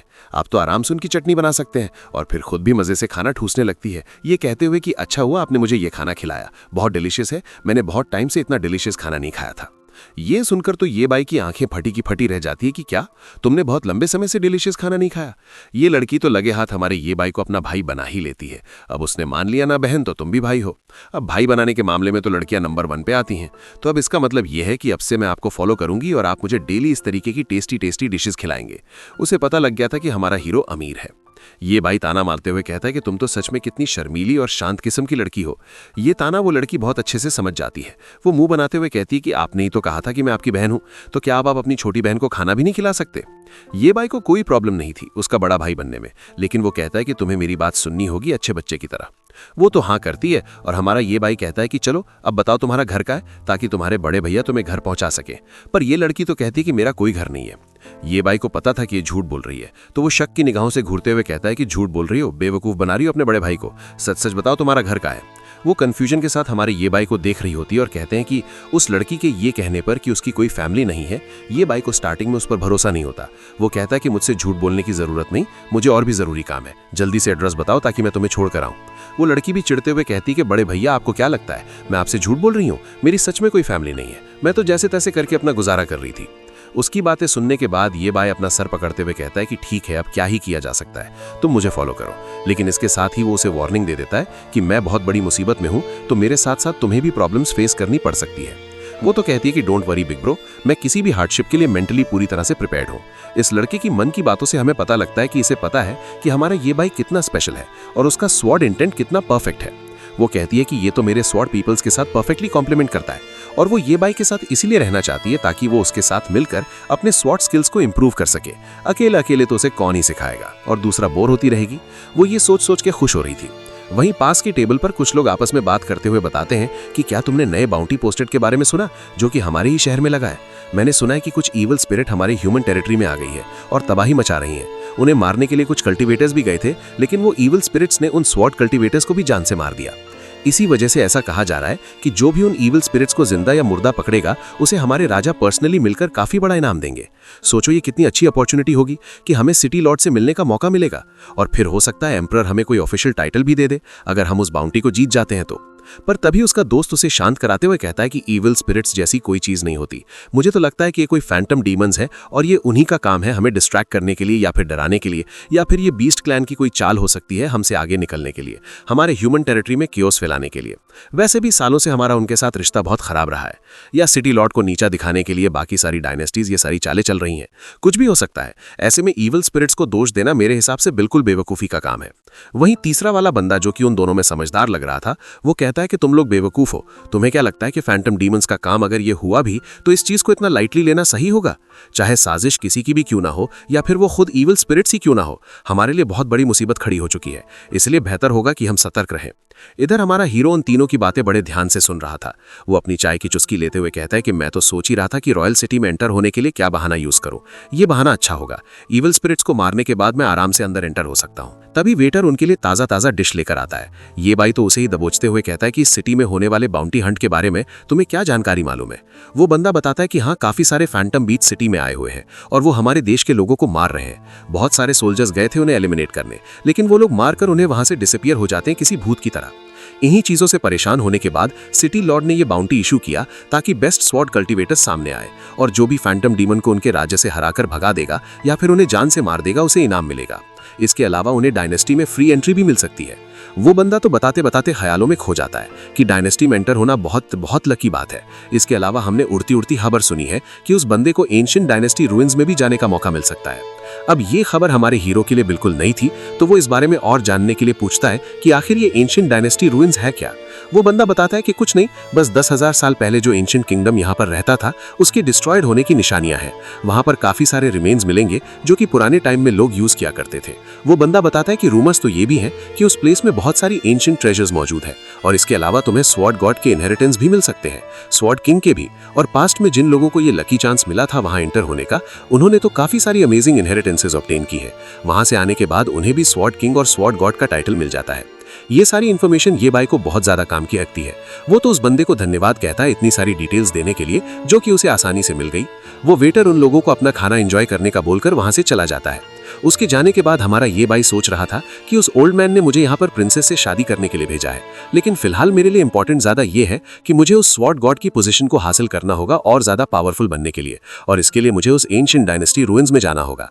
यहाँ ये बाई ये भी सोच रहा था कि क्या पता उस रूइंस के अंदर एंटर होने के बाद मुझे ऐसी मिस्टीरियस चीज मिले जिसकी हेल्प से मैं स्वॉर्ड एम्परर रियालम को कल्टिवेट कर लूं। वैसे भी कितने सालों से अटका पड़ा हूं, तो मेरे लिए ये अपॉर्चुनिटी बेस्ट होगी, तो पहले इसी काम में लगते हैं। ये सोचते खुश हो जाता है। यहाँ उसकी लिटिल सिस्टर दिस का अभी तक हमें नाम इंट्रोड्यूस नहीं किया गया है, तो हम उसे जूकी बुलाएंगे। उसे फैंटम बीस्ट के बारे में कुछ भी नहीं पता था, तो वो कहती है कि बिग ब्रो, आखिर ये फैंटम डीमंस क्या होते हैं। ये भाई कहता है कि फैंटम डीमंस बहुत ज्यादा स्पेशल क्रीचर हैं। वो किसी शैडो की तरह होते हैं, कहीं से भी तुम्हारे सामने अपीयर हो जाएंगे, तुम्हारी जान लेंगे, तुम्हारे लिविंग थिंग्स को हासिल करेंगे और निकल जाएंगे, जैसा कि अभी उस वेटर ने बताया, और घूस की तरह गायब हो जाएंगे। किसी को कानो कान खबर नहीं होगी। तुम्हें पता है उन लोगों की स्पेशल पावर्स में से एक पावर यह है कि वो लोगों की सोल्स को कंट्रोल करते हैं। मतलब अगर कोई लिविंग थिंग उनके आसपास हुई तो प्रोबेबली वो उसे कंट्रोल कर रहे होंगे, इसीलिए उन्हें ट्रैक कर पाना बहुत ज्यादा मुश्किल हो जाता है। अब ये बाई को उस वेटर से इतनी सारी इन्फॉर्मेशन कलेक्ट करता देखकर जूकी को कंफर्म हो जाता है। इसलिए वो पूछती है कि बिग ब्रो, कहीं आप भी उन फैंटम बीस्ट को मारने की तैयारी तो नहीं कर रहे ना, उस बॉडी को हासिल करने के लिए। पर ये बाई कहता है कि छोटी लड़की, ज्यादा दिमाग दौड़ाने की जरूरत नहीं है, इसलिए जल्दी जल्दी अपना खाना खत्म करो, बाकी के सवाल बाद में पूछना। जूकी मुंह बनाते हुए कहती है कि मैं तो इसलिए क्यूरियस हो रही थी क्योंकि मैंने आज से पहले इस तरीके के क्रीचर्स नहीं देखे ना। पर ये बाई उसे फिर से शांत कराते हुए कहता है कि अपनी आवाज धीमी रखो और कोशिश करो जल्द से जल्द यहाँ से निकलने की। क्या तुम भूल गई हो, हम अभी भी मुसीबत में पड़े हुए हैं, इसलिए अगर तुमने इस बारे में ज्यादा बात की तो और भी लोगों का अटेंशन खींच लोगी। तो बेहतर होगा जल्दी से अपना खाना खत्म करो, ताकि मैं एक अच्छी सी जगह देखकर वहां पर तुम्हें छुपा सकूं। इसके अलावा आशा करता हूं कि तुम मुझसे झूठ नहीं बोल रही हो कि तुम्हारी कोई फैमिली नहीं है, क्योंकि अगर वो हुई तो वो तुम्हारे बारे में बहुत परेशान हो रही होगी और तुम्हें ढूंढ नहीं पाएगी अगर तुम मेरे साथ रहोगी तो। और अगर ऐसा हुआ तो मुझे बहुत बुरा लगेगा और मैं तुम्हें बिल्कुल माफ नहीं करूंगा। अब ये बाई को इतना डांटता देखकर वो कहती है कि ठीक है खा रही हूं मैं, तुम तो मेरे दादा से भी ज्यादा खड़ूस हो। अब ये सुनकर ये बाई भी लाइक कि मतलब तुम्हारे दादाजी हैं, अब ये बताओ कहाँ है वो। जूकी बच्चों की तरह टैंड्रम शो करते हुए कहती है कि अभी अभी तुमने मुझे डांटा, तुम मेरे साथ मीन थे, तो तुम्हें क्यों लगता है कि मैं तुम्हें बताऊंगी कि वो कहाँ है। ये बाई परेशान होते हुए कहता है कि अरे पागल लड़की, तुमने मुझे इतनी बड़ी मुसीबत में डाला, एटलीस्ट मुझे बताओ तो सही। अच्छा ये तो बता दो तुम्हारा नाम क्या है। नाक चढ़ाते हुए सही, पर वो बता देती है लिन। क्या काउ? अब आप कमेंट करके बताओ कि मैं इसे जूकी बुलाऊं या फिर लिन काउ बुलाऊं। इसके बाद तो वो ये बाई से भी उसका इंट्रोडक्शन लेती है। उसका नाम सुनकर कहती है कि तुम्हारे थोमड़े पे ये तुम्हारा नाम सूट नहीं कर रहा। पर फिर जब ये बाई फिर से उसे डांटकर खाना खाने को कहता है तो वो उस पर चिल्ला देती है कि बहुत परेशान करते हो तुम। अब हमें सिटी पैलेस का सीन दिखाते हैं, जहां पर वहां के एम्परर अपने तीनों बच्चों लियो, ली कॉन्ग और ली माई से मीटिंग करते हैं। ये तीनों भी काफी अच्छे स्वॉर्डमैन थे, इसलिए सिटी लॉर्ड कहते हैं कि आशा करता हूं कि मैंने अनफेयर नहीं किया होगा कुछ भी। मैंने बाउंड्री अनाउंस की है, जिसके बाद जो भी उन डीमंस को मारेगा वो एंशिएंट डायनेस्टी रूइंस में जाने के लिए काबिल हो जाएगा। तो इसलिए अब तुम तीनों अपने अपने काम पर लग जाओ। ये बोलने के बाद वो अपने ली कॉन्ग और ली माई यानी दोनों बच्चों को वहां से भेज देता है। लियो को रुकने को कहता है। उन सभी के जाने के बाद उनके फादर लियो से पूछते हैं कि क्या तुम जानते हो मैंने तुम्हें यहाँ क्यों रोका। लियो खुश होते हुए कहता है कि फादर, क्योंकि आप चाहते हैं कि मैं सबसे पहले उस एंशिएंट रूम में एंटर हूँ। फादर खुश होते हुए कहते हैं कि बिल्कुल सही, तुमने सही पहचाना, तुमने 7 सेगमेंट स्वॉर्ड बोन को पोजेस कर रखा है, इसीलिए तुम्हारे लिए वहां जाना बेटर होगा, क्योंकि स्वॉर्ड गॉड की पोजीशन सिर्फ तुम डिजर्व करते हो। अगर तुम रुइंस में पहले एंटर हुए तो फिर स्वॉर्ड किंग बनने के चांसेस तुम्हारे लिए ज्यादा हाई होंगे। वैसे वो दोनों तुम्हारे भाई बहन हैं, लेकिन इसका मतलब ये नहीं है कि वो तुम्हारे साथ हैं। अगर तुम उनसे पावरफुल बन गए और उस रूम्स में जाने के बाद तुमने ये पावर हासिल कर ली तो फिर सिटी लॉर्ड की पोजीशन फ्यूचर में तुम्हारी होगी और वो दोनों तुम्हारे राइट और लेफ्ट आर्म बनेंगे, यानी कि सपोर्टिव पिलर्स। ये सुनकर लिया खुश तो हो जाता है, लेकिन उसकी क्यूरियोसिटी अब बढ़ जाती है। वो कहता है कि फादर, आपको नहीं लगता कि ली क्वांग और ली माई वो दोनों ही अलग अलग पर्सनैलिटी के हैं? ली माई तो फिर भी मान लेगी, लेकिन ली क्वांग मेरे आगे सबमिट नहीं करेगा। पर उसके फादर शायद बायस हैं। वो कहते हैं कि तुम्हें उस चीज की चिंता करने की कोई जरूरत नहीं, तुम्हें बस पावरफुल होना है और उनके पास कोई चॉइस नहीं छोड़नी है। जो तुमसे लड़ नहीं सकते वो तुम्हारे आगे सबमिट जरूर करते हैं। उसके फादर अपने पास से एक मैजिक मिरर निकालकर अपने बेटे को पकड़ाते हुए कहते हैं कि इस मैजिक मिरर की हेल्प से तुम्हें उन फैंटम डीमंस के वेयरअबाउट्स के बारे में पता लग जाएगा। वो जहां जहां होंगे तुम आसानी से वहां पहुंच जाओगे। ये सुनकर लिया खुश हो जाता है। अब इससे उसके जीतने के चांसेस बहुत ज्यादा हाई हो गए। हमें उस लोकेशन को दिखाते हैं जहां पर वो फैंटम डीमंस मौजूद थे और एग्जैक्ट उसी जगह से हमारा ये बाई जूकी के साथ आगे बढ़ रहा था। वो तो मस्त टहलते हुए गाना गाते हुए आगे बढ़ रही थी। ये बाई कहता है कि तुमने मुझसे सही तो कहा था ना कि तुम उन फैंटम बीट्स को देख सकती हो। अगर तुमने मुझसे झूठ बोला तो मुसीबत में पड़ जाओगी। वो कहती है कि बिग ब्रो डोंट वरी, आप मेरे साथ काफी अच्छे थे, तो मैं आपसे झूठ क्यों बोलूंगी। मेरे पास स्वॉर्ड प्यूपल्स है, जिसकी वजह से मैं उन फैंटम बीट्स को देखूंगी ना तो वो मेरे सामने रिवील हो जाएंगे, उनकी ट्रू आइडेंटिटी। तो अभी किसी चीज को देखने के बाद वो बहुत ज्यादा हैरान होते हुए कहती है कि यहाँ तो बहुत बड़ी गड़बड़ है। बिग ब्रो, मुझे वो दिख गए, वहां से काफी ज्यादा ईविल एनर्जी रिलीज हो रही है। ये बाई भी परेशान हो जाता है और जब वो दोनों उस डायरेक्शन में जाते हैं तो वहां पर काफी सारे लोग मरे पड़े थे। वहां का डेमोनिक ऑरा भी बहुत ज्यादा हाई था। वहां जाते ही जूकी को स्मेल आने लगती है। थोड़ी देर तक गौर से देखने के बाद वहां पर मौजूद एक बॉडी के पास उन्हें वो फैंटम डीमंस नजर आ जाता है, जो कि बहुत ज्यादा घोस्टली शैडो एक फिगर था। उस शैडो की नजर भी इन दोनों पर पड़ चुकी थी। इसका मतलब ये है कि अब ये दोनों उसका नेक्स्ट टारगेट बन गए हैं। उन फैंटम बीस्ट की नजर भी इन लोगों पर पड़ चुकी थी, इसलिए वो तो हमला करना शुरू कर देता है लेजर आइस से। पर हमारा हीरो ये बाई अपनी मेटल पावर का यूज करके उसके अटैक को हवा में ही डिस्ट्रॉय कर देता है। और ये सारी चीजें जुकी अपनी आइस से विटनेस कर रही थी। वो अपने बिग ब्रो से और भी ज्यादा इंप्रेस हो जाती है। वहीं ये डीमन बाकी सभी फैंटम बीस्ट से कहता है कि मेरी हेल्प करो इन लोगों को मारने में। और हमें पता लगता है कि यहाँ पर एक नहीं बल्कि बहुत सारे फैंटम बीस्ट मौजूद हैं।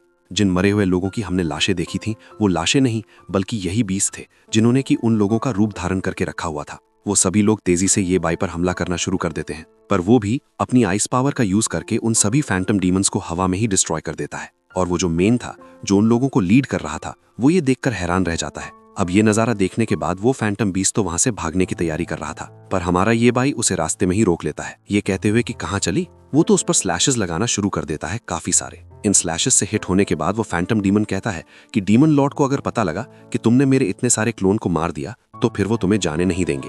ये बाई उसकी धमकियों को इग्नोर करके एक फाइनल स्लैश लगाकर उसे मार डालता है। उस डीमन फैंटम के मरने के बाद उसका क्रिस्टल अपीयर हो गया था, जो हमारे ये बाई के पास आ जाता है। उस क्रिस्टल को देखने के बाद ये बाई खुद से बात कर रहा था, ये कहते हुए कि ये क्रिस्टल ह्यूमन कल्टीवेशन के लिए काफी अच्छा होता है, तो इसे मैं अपने पास रख लेता हूँ। इसके बाद ये बाई जूकी से कहता है कि अब मुझे उन लोगों का रास्ता बताओ जिन लोगों का रूप इन लोगों ने धारण करके रखा हुआ था, क्योंकि फैंटम बीस्ट सिर्फ उन्हीं लोगों का क्लोन बना सकते हैं जो कि जिंदा हो। उनके मर जाने के बाद वो ज्यादा दिनों तक इस क्लोन पर सर्वाइव नहीं कर सकते, तो हमें एक्चुअल लोगों को ढूंढना होगा। साथ ही उन्हें रेस्क्यू करने के बाद हमें बाकी सारे फैंटम डीमंस को भी एलिमिनेट करने के लिए निकलना होगा। तो यहाँ जूकी उसे रास्ता दिखाने लगती है और वो पड़े हुए घायल पर्सन को उठाकर उन लोगों तक पहुंच जाता है। वो सभी भी काफी बुरी तरीके से इंजर्ड हुए पड़े थे, पर ये बाई उनसे शांत रहने को कहता है, ये कहते हुए कि चिंता मत करो, मैं एक एक करके यहाँ से सभी फैंटम बीस्ट को मार दूंगा, फिर आप लोगों के लिए ये एरिया बहुत ज्यादा सेफ हो जाएगा। और ये बोलने के बाद वो जूकी के साथ वहां से निकल जाता है, जहां जूकी फिर से उन लोगों का अड्डा ढूंढ निकालती है। अब ये देखकर तो ये बाई भी इंप्रेस था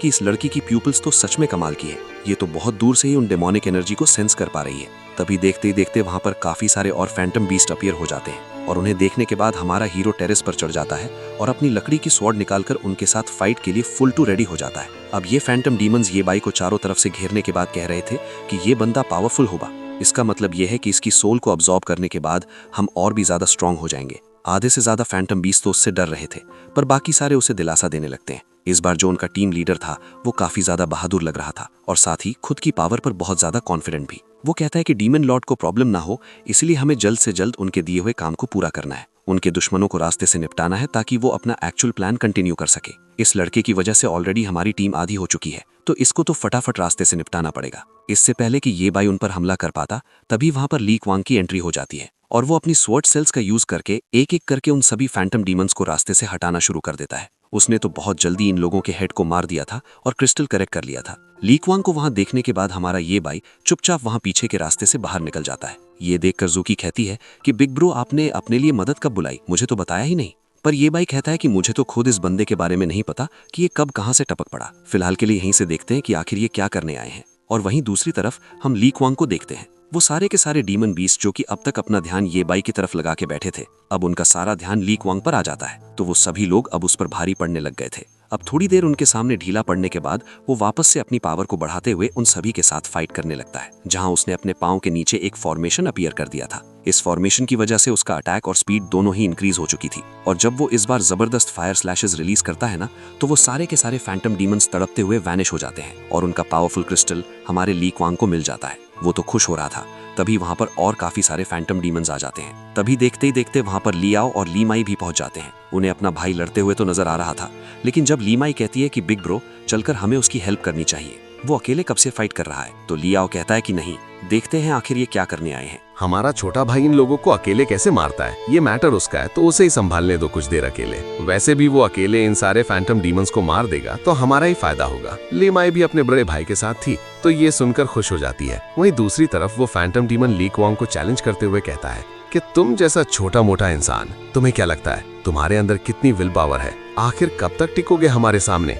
ये बोलने के बाद वो जोर जोर से हंसते हुए काफी सारे फिशन क्रिएट करके मल्टीपल क्लोन्स तैयार कर लेता है और चारों तरफ से ली क्वांग को घेर लेता है। अब मामला सीरियस होता देखकर लिया डिसाइड करता है कि अब वो अपने भाई की हेल्प करेगा, और वो भी फॉर्मेशन बनाकर मल्टीपल स्वॉर्ड अटैक थ्रो करना शुरू कर चुका था। उसने तो स्वॉर्ड अटैक्स के साथ खुद भी जंप लगा दिया था। उसके अटैक्स की वजह से वो फैंटम बीस्ट थोड़ी देर के लिए डिस्ट्रैक्ट हो जाते हैं। वहीं दूसरी तरफ यहाँ हमें जूकी बताती है, बिग ब्रो, मैंने कुछ सेंस किया है, यहाँ पर और भी पावरफुल फैंटम डीमन मौजूद है जो कि इन डीमंस के पीछे छुपा हुआ है। यह उसे इस मामले की फिक्र करने से मना करते हुए कहता है कि तुम बस अपना फोकस उसी डीमन की तरफ रखो, जैसे ही वो मेरे पास आए मुझे इन्फॉर्म कर देना। और वो खुद भी चौकन्ना हो जाता है, अटैक प्रिपेयर करने लगता है। वहीं हमें दिखाते हैं कि जुकी की बात बिल्कुल सही थी। ये डीमन फैंटम लॉर्ड काफी जोर जोर से हंसते हुए कह रहा था कि ये बेवकूफ ह्यूमंस, मुझे लगा नहीं था कि ये इतने पावरफुल होंगे, लेकिन चलो अच्छा है, जब मैं इनकी सोल को अब्सॉर्ब करूंगा तो मेरी पावर डीमन रिन तक पहुंच जाएगी। और फिर देखते ही देखते वहां पर काफी सारे घोस्ट जैसे दिखने वाले इंसान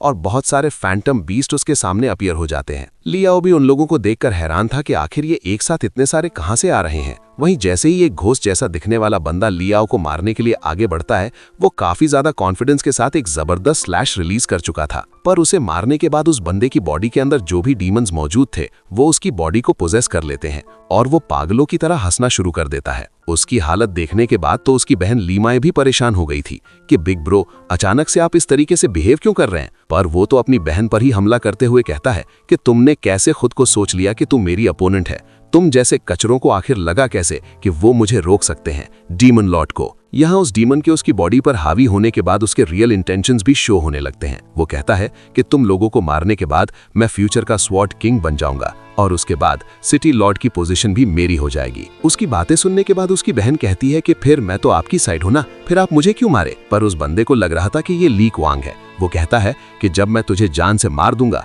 तब तेरे मुंह से झूठ नहीं निकलेगा, सच निकलेगा, तो मुझे बहकाने की कोई जरूरत नहीं। वहीं दूसरी तरफ वो तो अपनी बहन को घायल करने ही वाला था, तभी उसके अटैक को ली क्वांग रोक लेता है, जो खुद भी काफी बुरी तरीके से इल्यूजन में ट्रैप हो चुका था। ली क्वांग को दिखता है कि कैसे उसकी मॉम तड़प रही है और उसके फादर पीठ दिखाकर वहां से चले जाते हैं, जबकि वो तो अपने फादर से रिक्वेस्ट कर रहा था कि उसकी मदर को बचा लिया जाए। हमें पता लगता है कि ली क्वांग लियाओ का सौतेला भाई है, इसीलिए तो उसे वो फूटी आंख नहीं भाता। वहीं उसके इल्यूजन में भी उसकी बहन और उसका भाई मिलकर उसका मजाक उड़ा रहा था। वो दोनों ही उसे अपने लेवल का नहीं समझ रहे थे, एक कचरा समझ रहे थे, इसीलिए सिटी लॉर्ड की पोजीशन वो तो उसे बिल्कुल नहीं देना चाहते। यहाँ तक कि उसके फादर भी उसकी सपोर्ट में नहीं थे। ये देखकर तो उसे गुस्सा आने लगता है। वहीं उन दोनों को आपस में बिजी होता देखकर हमारा हीरो या भाई चुपके से एली माई को बचा लेता है, जिससे उसका खुद का भाई जान से मारने वाला था। जहां वो जुकी को इनका ख्याल रखने का बोलकर खुद इन दोनों भाइयों को संभालने के लिए पहुंच जाता है। पर वहां पर उसे काफी सारे फैंटम डीमंस दिखते हैं, तो वो अपनी स्वॉट टेक्निक स्नेक का यूज करता है। उसका स्प्रे स्नेक बाहर आते ही उन सभी फैंटम डीमंस को जान से मार चुका था। ये देखकर उस डीमन लॉर्ड को गुस्सा आ जाता है। वो कहता है कि एक और पर्सन अपीयर हो गया। अब इसे संभालने के लिए वो एक और जायंट क्रीचर को समन करता है जो बहुत ज्यादा पावरफुल दिख रहा था। वहीं डीमन लॉर्ड के एक इशारे पर ये दोनों भाई भी उसे मारने के लिए आगे बढ़ने लगते हैं और साथ ही वो जायंट डीमन भी। ये तीनों एक साथ हमारे हीरो पर हमला करने ही वाले थे। दिखाते हैं कि जैसे ही लिया और ली क्वांग हमारे हीरो या भाई की तरफ अटैक थ्रो करते हैं, वो अपनी स्वॉर्ड को एक स्पिरिचुअल ईगल में ट्रांसफॉर्म करते हुए उन दोनों पर हमला कर देता है, जिससे वो दोनों वहीं ढेर हो जाते हैं। और उसकी स्वॉर्ड स्किल्स को देखकर जुकी बहुत ज्यादा इंप्रेस हो रही थी। वहीं अब तक अपने दो खतरनाक प्यादों को हमारे या भाई